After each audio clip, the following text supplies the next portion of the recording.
So probably one of the most overlooked aspects of working in a consultant versus customer relationship, and especially when dealing with penetration testing and security type scenarios, is the expectations of the customer.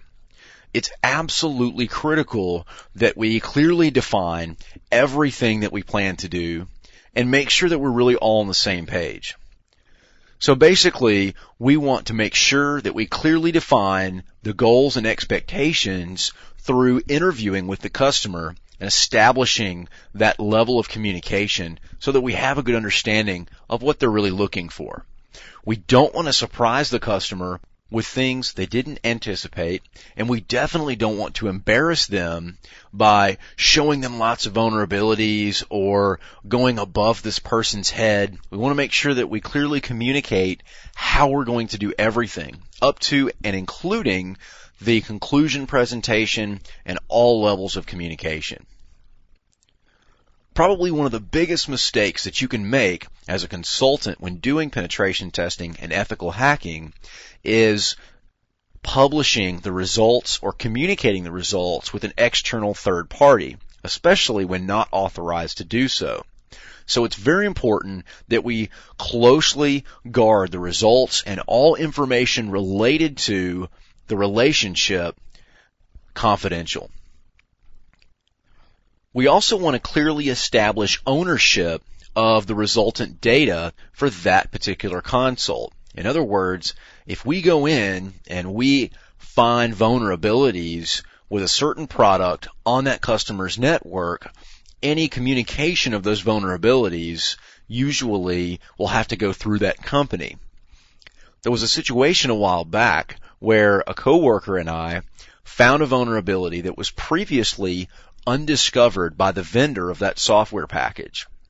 And there was a big legal issue there because morally we were torn between going directly to the vendor and telling them how we found the flaw, but we were concerned that that might break relationships and legal boundaries with the company that we were dealing with.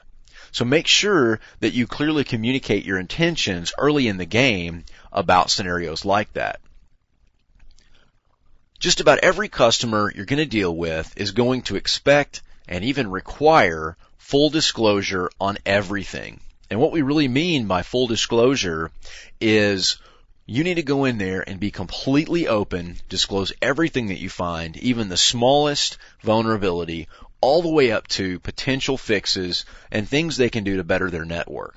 We never want to hide information from the customer. If we find something and a particular manager comes to you and begs you not to tell the security team, I'm sorry, you need to make sure you pay attention to your contract, because most likely it's going to say that you are legally bound to fully disclose all information with that company and the person in that company that brought you on board. So really the overall result that we can get from discussing the expectations of our customers is that we need to communicate well with our customers.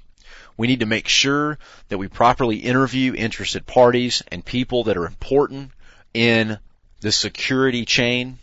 We also need to pay special attention to the fine print and how the relationship between you and your customer will be handled.